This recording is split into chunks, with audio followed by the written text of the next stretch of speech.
Olá, pessoal, sejam bem-vindos. Eu sou o professor Thales Moura. Você irá assistir agora a 8ª aula do curso O Negro na Literatura Brasileira. Antes de a gente iniciar propriamente a aula, só alguns avisos. Nós já estamos na reta final do curso. Eu deixei para vocês, naquela parte das postagens, um formulário, né, do Google Forms, para que vocês possam preencher os dados de vocês, bem como avaliar o curso, avaliar o professor, a dinâmica do curso, né, como as temáticas foram trabalhadas, tá?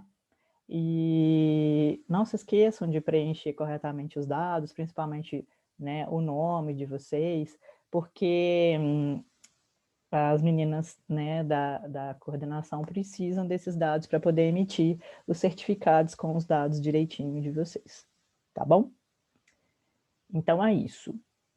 No mais, uma outra informação que eu também acho útil passar é que eu vou deixar aberto os fóruns de discussão até o dia 11, para que vocês possam terminar, né, de elaborar os comentários de vocês.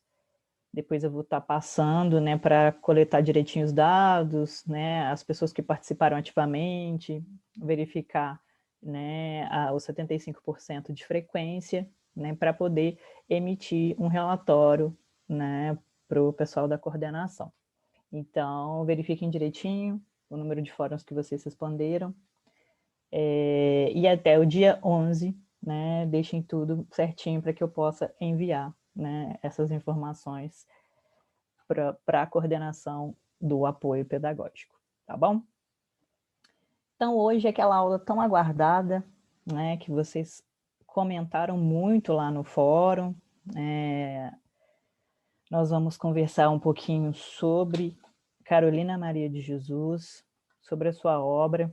Essa aula especificamente, eu dividi ela em duas partes, porque eu acho de extrema importância discuti-la de modo mais verticalizado, mais aprofundado. E nós temos bastante coisa para falar sobre a figura de Carolina Maria de Jesus. Então, eu vou compartilhar o material com vocês, uma breve revisão que eu fiz dos pontos que nós iremos conversar. Deixa eu arrumar aqui esse quadrinho para que vocês possam me ver também. Então vamos lá, né? O texto de hoje, né? O nome que eu dei para o tópico, A Hora e a Vez das Vozes Negras Femininas, e a leitura que a gente vai fazer hoje, um contraponto com o livro, Quarto de Despejo, é o artigo A Importância da Leitura e da Escrita para Carolina Maria de Jesus, uma análise do seu Quarto de Despejo, né? É um texto aí da Elisângela Aparecida Lopes, e é um texto que está se conectando muito com a questão da recepção literária, no modo como a literatura, né, é recebida pelos seus interlocutores. E a questão da escrita também, na obra de Carolina Maria de Jesus, né, sobretudo Quarto de Despejo, com um viés que vai se conectar com um conceito aí, né, de literatura de testemunho, mas não só, né, que vai ter uma contrapartida, né, que a gente vai estar verificando mais à frente. Então, aqui eu trouxe, né, para a gente poder conversar sobre a obra, introduzir, né, conversarmos sobre quem foi essa figura emblemática, né, na nossa literatura. Sobretudo, quando a gente fala de representação do negro na literatura brasileira. Uma foto do Quarto de Despejo, a gente tem uma edição, né, que já está atualizada, e Carolina Maria de Jesus, essa figura que nasce em 1914, em Sacramento, interior de Minas Gerais, né, e depois se desloca para São Paulo, vem a falecer em 1977. O Quarto de Despejo, né, são diários, anotações de diários reunidas, E ele foi publicado, teve algumas publicações esparsas, trechos, em um primeiro momento, né, no Folha da Noite, que foi um jornal em 1958. Posteriormente saiu também pela revista O Cruzeiro em 1959, até então ser publicado enquanto livro em 1960. Então, tem uma trajetória aí de publicação, né, de trechos em jornais antes de sair efetivamente enquanto uma obra per si. E aí, para a gente conhecer um pouco da história da Carolina Maria de Jesus, né, que é essa figura emblemática que foi Carolina, né? Ela é uma escritora, ela é poeta, Thales, ela é poeta, e vocês vão, né, entender adiante aqui essa história. E, recentemente, né, ela foi agraciada com o título doutora honoris causa pela UFRJ, né, mais especificamente em fevereiro desse ano.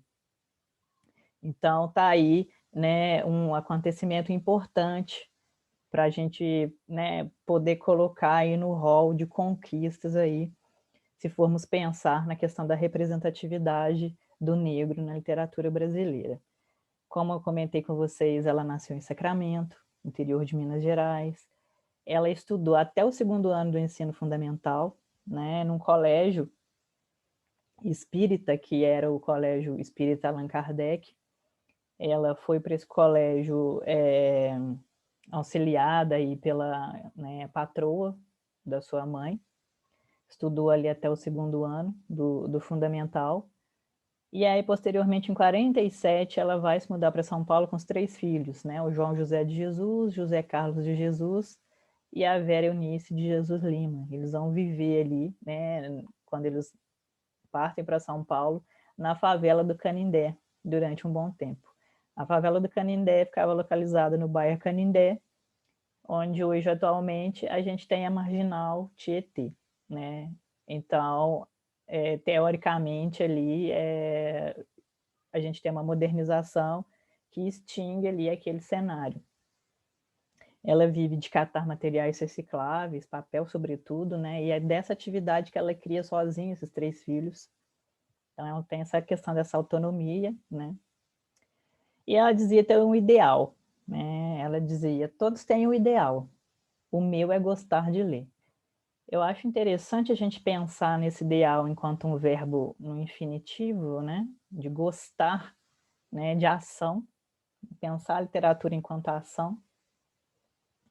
E esse gesto, né? O que ele significa na vida de Carolina Maria de Jesus, que faz com que a literatura, né, a evidência literária, seja muito mais do que um simples gesto, né, de gosto, de se debruçar, né, na questão das letras, mas é algo que muda a vida dela, né, de modo até concreto.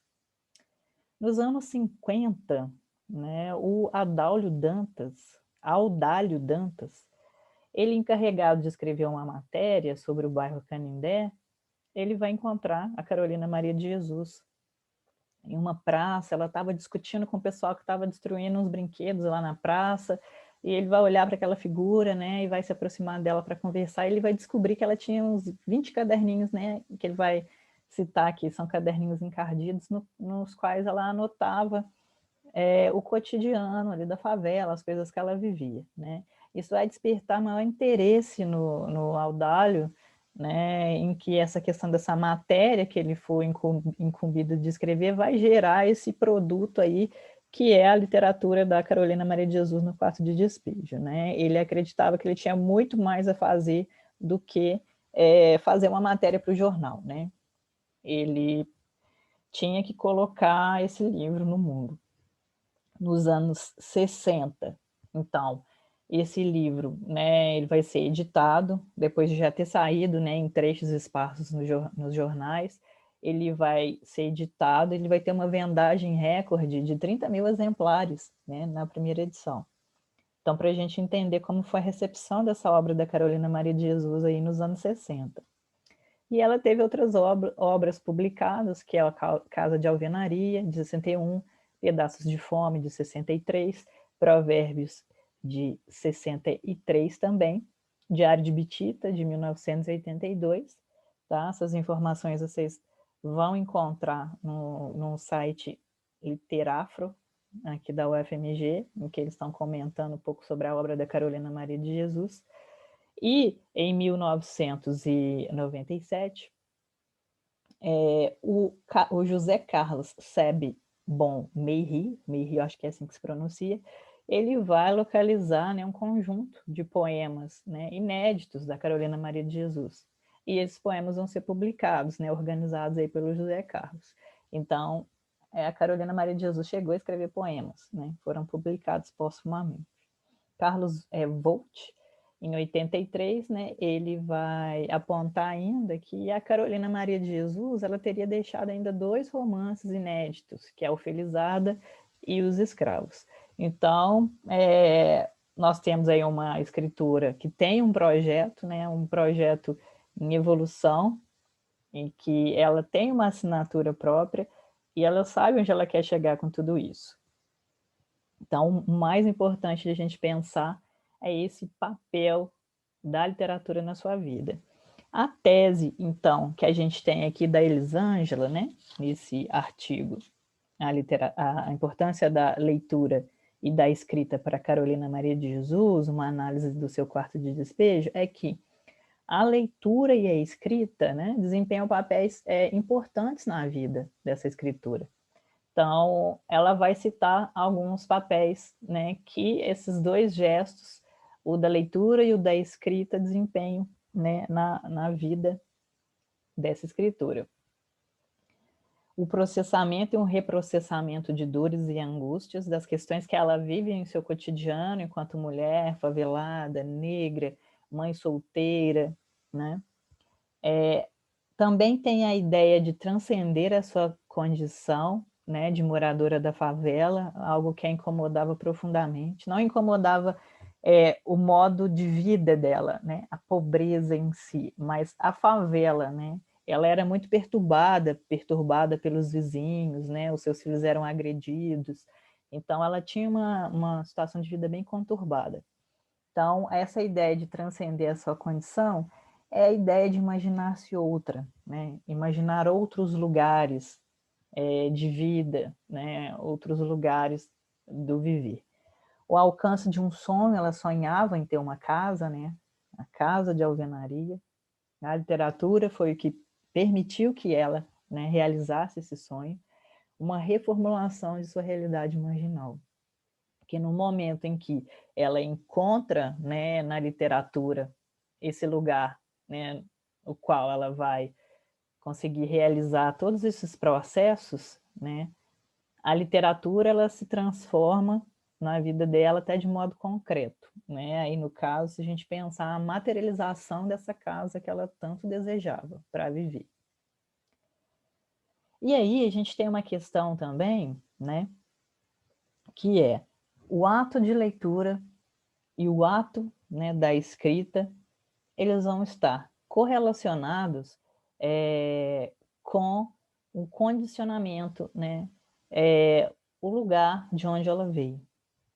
Então, ato de leitura e a escrita, né, no sentido da literatura, vão estar diretamente ligados à sua condição étnica, social e feminina. O que a Elisângela está querendo dizer com isso? Ela está querendo dizer que esses 2 gestos não são desconectados do seu lugar de fala. E aqui a gente cai num ponto muito específico, né, que nós não teremos tempo de discutir a fundo, né, o que significa isso em toda a sua potência, mas grosso modo é interessante a gente poder conversar um pouco sobre isso, porque esse é um dos pontos-chave aqui nesse texto da Elisângela. O lugar social que a Carolina Maria de Jesus ocupa, ele é importante para compreendermos, né, a sua obra, sobretudo para compreender o modo como o ato de leitura e escrita são importantes, né, não só na vida da escritora em si, mas enquanto gesto literário. Em um livrinho que saiu pela coleção Feminismos Plurais, A Djamila Ribeiro vai dizer o seguinte, né? O livrinho dela se chama O que é Lugar de Fala. Ela vai dizer que o lugar de fala é um lugar social, tá? Então, vamos imaginar o contexto da Carolina Maria de Jesus. Mulher, negra, pobre, mora na favela, é uma mãe solteira, certo? E ela reivindica o lugar de escritura. E isso é importante, porque durante todo o seu livro, toda a sua obra, né, a questão de reivindicar esse lugar faz com que ela seja, inclusive, agredida pelos demais moradores, que não acreditavam que ela pudesse alçar esse lugar. E também, a reivindicação desse lugar de escritora serve enquanto um instrumento de defesa para Carolina Maria de Jesus, né, que está dizendo que ela está escrevendo uma obra no qual ela vai tecer ali denúncias, né, sobre as coisas que ela sofre, que ela vive na favela. Então, quando a gente pensa em lugar de fala, né, a gente tem que pensar que o lugar de fala não está relacionado com uma vivência individual específica. A Djamila vai dizer que discute-se, né, como determinados grupos compartilham experiências em comum e como essas experiências elas são atravessadas, né, no caso dentro de uma matriz de dominação masculina, branco, hétero, cisnormativo, que vai impedir esses grupos de acessar determinados lugares. Então, a gente tem que pensar como que a partir de um determinado lugar social, né, que você ocupa, você enxerga as coisas acontecendo, né? Como é que a Carolina Maria de Jesus, nesse lugar social que ela ocupa, ela enxergava as coisas acontecendo?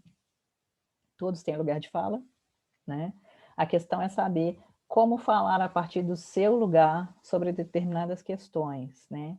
O lugar de fala é, sobretudo, uma postura ética, né, de desnaturalização de lugares, então requer um exercício, né, de se colocar na posição de desconforto, muitas vezes, né, porque a gente tem que pensar como as pessoas localizadas em determinados grupos de poder, eles podem contribuir para uma sociedade menos desigual, e muitas das vezes as pessoas não reconhecem esse lugar que ocupam, né, enquanto lugares de poder e de privilégio, então requer se colocar em uma posição de desconforto, e aí pensar a questão do lugar de fala, né, que a Elisângela reclama que na obra da Carolina Maria de Jesus requer pensar isso, né, como se localiza a Carolina Maria de Jesus no mundo enquanto escritora, pensar todas as relações, mulher, negra, pobre, favelada, reivindicando o papel de escritora, tá? E aí, quem tiver vontade de se aprofundar mais nessa temática, recomendo acessar esse livrinho, tá? Para poder entender melhor, né, esse conceito, para não cair também num essencialismo, num lugar comum. E aí, para a gente entender isso, eu trouxe um trechinho que está ali na página 17, em que a Carolina, a própria Carolina Maria de Jesus, está dizendo o seguinte: a vida é igual a um livro. Só depois de ter lido é que sabemos o que encerra.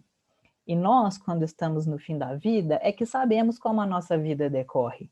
A minha, até aqui, tem sido preta. Preta é a minha pele, preto é o lugar onde moro. Então, uma fala de uma pessoa que está localizada em determinado lugar social e o modo como ela se vê, o modo como ela vê as coisas acontecendo ali, de onde ela está, né? Então, são questões importantes que vão perpassar toda essa narrativa. Sobre o diário, né? A Elisângela está pontuando algumas questões que fazem parte de pensarmos o diário, né, enquanto uma forma de escrita e como isso se configura em quartos de despejo. Ela diz que o diário é uma prática recorrente de escritoras brasileiras, não chega a desenvolver a fundo essa ideia, mas ela joga essa noção, né, de ser recorrente, E é uma forma da figura feminina reaver-se enquanto sujeito social, né, de pessoa que ocupa um lugar no mundo. Tem a questão da prisão do cotidiano, né, uma repetição, a rotina, né, os dias. No quarto de despejo, né, no prefácio, o Audálio Dantas ele chega a comentar que alguns trechos são retirados da obra, né, no momento de publicação, pela questão da repetição, né, que chega a ser extremamente desconfortável a repetição, o gesto de repetição nessa obra, né, principalmente dos momentos em que ela está indisposta e dos momentos que ela sente fome, né? Então, essa repetição chega a ser incômoda na obra. A questão do caráter fragmentário, então, ela vai postar, né? Ela vai postar, a gente está muito conectado com esse universo virtual, né? Ato falho. Ela vai escrever a cada dia um pouquinho e o leitor vai costurar aquela narrativa, né? Então, esse gesto fragmentário que chega a ser até artesanal, né? Do ponto de vista do leitor, que acessa essa obra.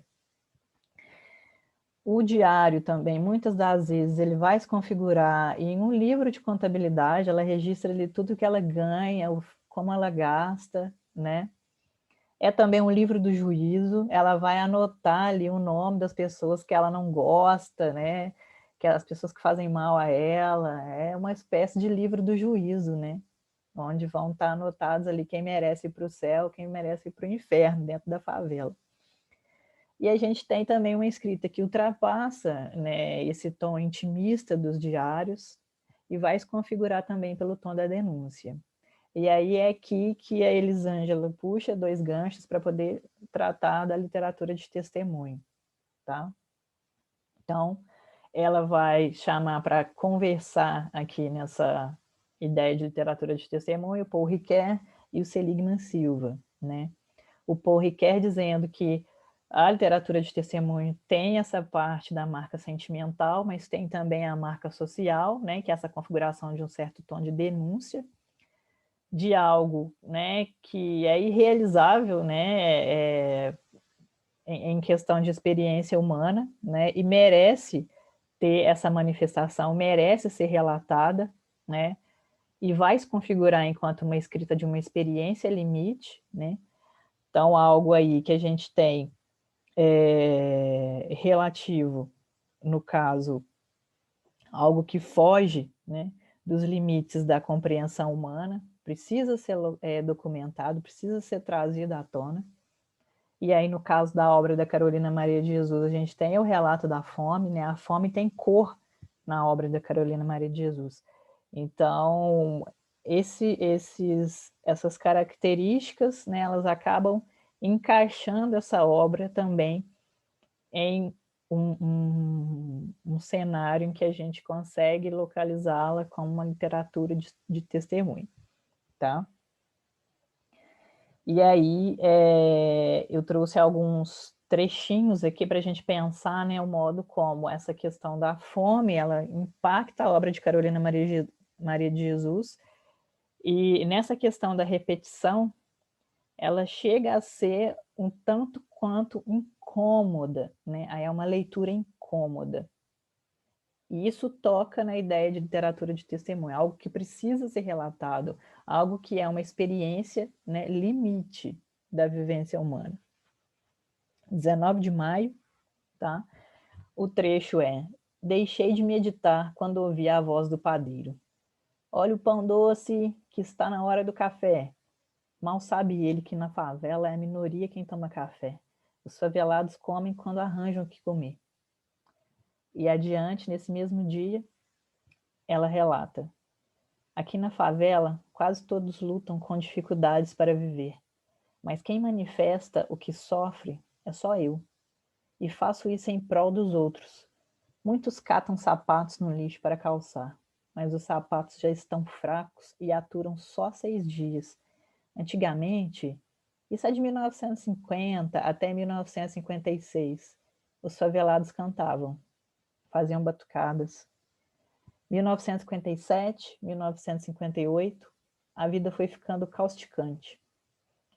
Então, aqui é esse relato, essa experiência limite da fome, da precariedade. E em um segundo momento, essa conexão do diário da Carolina Maria de Jesus saindo desse tom de intimismo para acessar o outro campo, que é o campo do social, que é o tom da denúncia, né? Então, ele não se limita na experiência intimista do registrar o dia a dia, o cotidiano, mas, como ela mesma diz no trecho, né?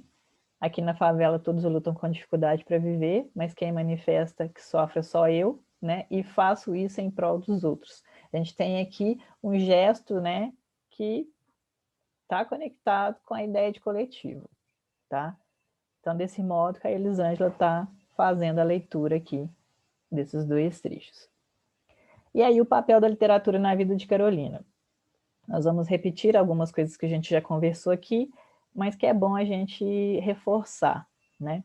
A leitura e a escrita vão ser esses dispositivos que são acionados para preencher os espaços em branco da vida, né? Então, vão ter momentos em que ela vai relatar no diário, né, que quando chove, ela é impossibilitada de sair para catar papel, né, para trabalhar, ela pega um livro para ler, né? Antes de dormir, para poder relaxar, ela pega, né, um livro para poder ler. Quando ela se sente aliviada, né, existe um carro do centro espírita que passa lá distribuindo mantimentos, né, dinheiro para o pessoal da favela. Ela sabe que ela vai ter o que comer ali naquele dia ou no dia seguinte, ela se sente aliviada com a situação, ela pega um livro para poder ler. Como uma forma, né, de dominar os seus impulsos, às vezes ela é xingada, seus filhos são agredidos pelas vizinhas, né? Então, para poder dominar os seus impulsos, não partir para a violência, ela pega os seus diários para escrever sobre a situação, para fazer uma denúncia, né? Para registrar tudo aquilo que ela está vivendo, para imaginar uma outra vida para si, né? A literatura é, enquanto um lugar de imaginar uma outra vida, uma vida melhor de se viver, né? Imaginar caminhos diferentes. A questão da autonomia e da liberdade, né? Vai existir um ponto em que ela vai relatar que é impossível compartilhar leitura, escrita e união afetiva no ponto de vista dela, porque se ela arrumasse um companheiro, esse companheiro não seria capaz de entender que em determinados momentos ele seria trocado, né? Teria a sua atenção dividida entre a leitura e a escrita. E ela tinha o ideal, né? E é esse ideal de gostar de ler, né? Que ampliava também, né? Para a questão da escrita, né? Então, a gente tem essa conexão com o ideal. A solidão de Carolina Maria de Jesus estava conectada com essa ideia do gesto literário, né? Do ler, do escrever. Ela não queria que nada impedisse, né, que ela pudesse, né, desfrutar, né, desses momentos. Isso me faz lembrar muito Lima Barreto também, que foi um homem muito solitário, né? Ele não se conectava com ninguém, né? A literatura, né, foi a sua companheira, a sua esposa, né? Ele tem uma crônica em que ele vai dizer isso.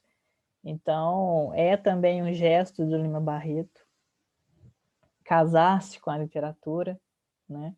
E é o que a Carolina Maria de Jesus também faz. Aí, sobre isso, a gente está conversando, né, sobre esse casamento com a literatura, né? Para ela, a literatura tinha um caráter até vicioso, né? Ela vai dizer na página 65, ali do quarto de despejo, que o pessoal chega a falar mal dela, né? Chega a criticá-la porque ela não gosta de beber, que ela se acha melhor que os outros, por causa da questão de ela se reivindicar como escritora, dela gostar de ler, né? E ela vai rebater tudo isso falando que o modo como ela vive, o modo como ela compartilha essas experiências de leitura e escrita é tudo para ela, basta para ela, né? E ela diz o seguinte: tem muitas pessoas aqui na favela que diz que eu quero ser muita coisa porque não bebo pinga. Eu não bebo porque não gosto e acabou-se. Eu prefiro empregar o meu dinheiro em livros do que no álcool. Aí, em um segundo momento, deixei o livro para escrever. Enquanto escrevo, vou pensando que resido num castelo cor de ouro, que reluz na luz do sol, que as janelas são de prata e as luzes brilhantes, que a minha vida circula no jardim e eu contemplo as flores de todas as qualidades. É preciso criar este ambiente de fantasia para esquecer que estou na favela. Então, uma literatura com um gesto até de sobrevivência, né? Como forma de encarar aquela precariedade, né? Essa vida nua que ela tem. Então, além disso, a ideia, né, de ela preferir os livros do que a pinga, né, para poder viajar, imaginar outros mundos possíveis, né?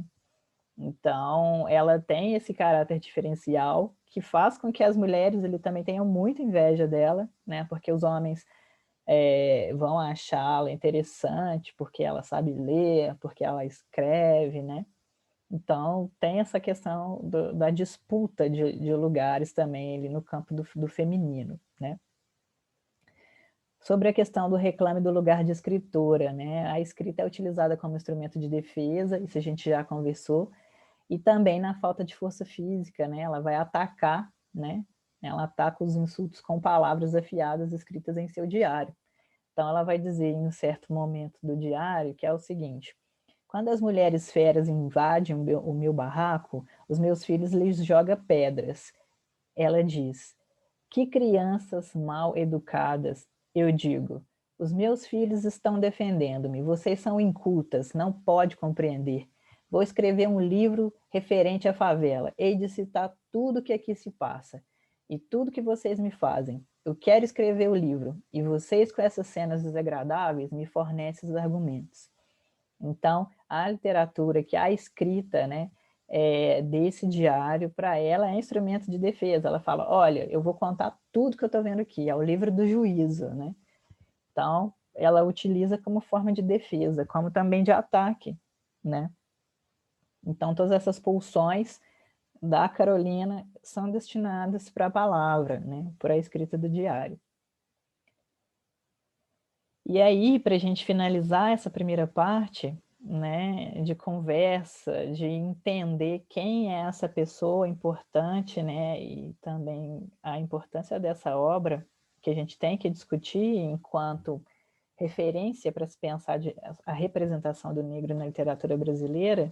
É uma das primeiras vezes que a mulher negra é representada na literatura, né, desse modo como Carolina coloca, que Quarto de Despejo, então, ali já nos anos 60, né, é fruto de um processo duplo, né, que é a leitura e a escrita, que tem importância fundamental na vida de Carolina Maria de Jesus. Ora, através da leitura, né, a gente tem esse gesto de outrar-se da Carolina Maria de Jesus, imaginar-se outra, imaginar-se em um outro mundo, né, para que isso possa fazê-la sobreviver nesse ambiente, né? E do ponto de vista da escrita, né, a gente tem o gesto da literatura de testemunho conectado com o tom da denúncia, né, do relato, de contar aquilo, né, que está funcionando dentro da experiência limite, né, da humanidade, né? Aquilo que é difícil escrever, aquilo que é difícil falar sobre. Então, tem esse gesto, né, que é adotado pela postura, né, mesmo da escrita de Carolina Maria de Jesus. Então é importante que a gente, em um momento inicial, né, de conectar-se a essa obra, pensar nessas possibilidades, né, e o modo como esses dois gestos vão ativar processos que vão fazer com que a literatura seja não só um momento de desfrute na vida dela, mas que seja também um potencial de mudança de vida, né? De alçar outros mundos. Então, imaginar outro modo de viver faz com que ela, sobretudo, consiga também, em um certo momento da sua vida, materializar, né, esse sonho, tá bom? Então, por hoje é só. Vocês ficam, então, com o fórum de discussão e logo a seguir a nossa última aula para a gente fechar, né, com chave de ouro, o nosso curso O Negro na Literatura Brasileira. Um abraço e até a próxima aula.